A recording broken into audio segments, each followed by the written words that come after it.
Le complot au Mali. La présence d'un agent de la DGSE auprès de généraux maliens n'était pas un hasard.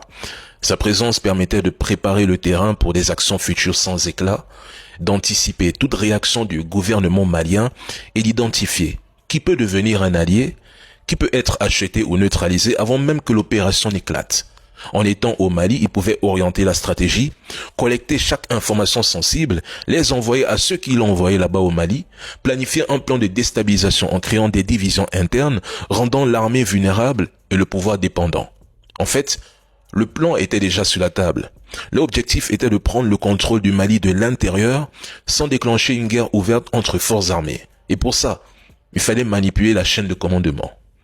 Séduire ou faire pression sur des généraux et officiers clés, les utiliser afin de diviser l'armée, neutraliser les éléments loyaux au régime et placer leurs pions dans des positions stratégiques.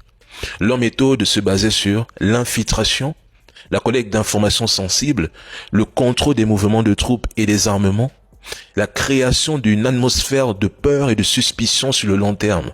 Avec ce levier, ils pouvaient soit déclencher des arrestations ciblées le jour J de l'opération, et tout ceci dans un silence absolu, sans éveiller de soupçons, soit provoquer des crises internes au sein de l'armée, soit manipuler la communication pour créer le chaos.